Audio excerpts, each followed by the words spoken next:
નમસ્કાર મિત્રો, વિડીયોમાં તમારું સ્વાગત છે। જી હા મિત્રો, અત્યારે હાલ મોટા અને દુઃખદ સમાચાર સામે આવી રહ્યા છે। તો મિત્રો વાત કરીએ તો એક દુઃખદ ખબર સામે આવી રહી છે। ઉત્તર પ્રદેશના બુલંદ શહેરમાં લગ્નની જાનમાંથી પરત ફરી રહેલી ઇકો કાર વરસાદના કારણે નહેરમાં પડી ગઈ હતી। આ અકસ્માતમાં 3 લોકોના મોત થયા હોવાનું કહેવાય છે, જ્યારે 2 લોકો ઘાયલ હોવાનું કહેવાય છે। આ અકસ્માતમાં હજુ 3 લોકો ગુમ છે। જી હા મિત્રો, અત્યારે હાલ દુઃખદ સમાચાર સામે આવી રહ્યા છે। તો મિત્રો સમાચારમાં વધુ વિગતવાર વાત કરીએ તો ગુમ થયેલા લોકોને શોધવા માટે બચાવ ટુકડી તૈનાત કરવામાં આવી છે। અકસ્માત સમયે કારમાં કુલ 8 લોકો સવાર હતા।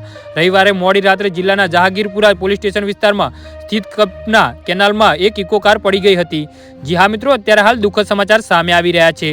તો મિત્રો સમાચારમાં વધુ વિગતવાર વાત કરીએ તો લગ્ન સમારોહમાંથી પરત ફરતી વખતે આ અકસ્માત થયો હતો। દુર્ઘટના વિશે માહિતી આપતા મૃતકના ભાઈ રાહુલે જણાવ્યું કે 8 લોકો શેખપુરાથી અલીગઢ પીસવા લગ્ન સમારોહમાં પરત ફરી રહ્યા હતા। જી હા મિત્રો, અત્યારે હાલ મોટા સમાચાર સામે આવી રહ્યા છે। રસ્તામાં વરસાદ પડી રહ્યો હતો, જેના કારણે કાર કેનાલમાં પડી હતી। આ અકસ્માતમાં 3 લોકોના મોત થયા છે, જ્યારે 2 લોકો ગંભીર રીતે ઘાયલ થયા છે। 3 લોકો હજુ પણ ગુમ થયા હોવાના અહેવાલ છે। જી હા મિત્રો, તો આના વિશે તમારું શું કહેવું છે તો નીચે મારી કોમેન્ટ બોક્સમાં જરૂરથી જણાવજો અને મારી યુટ્યુબ ચેનલને સબસ્ક્રાઇબ કરવાનું ના ભૂલતા। ધન્યવાદ।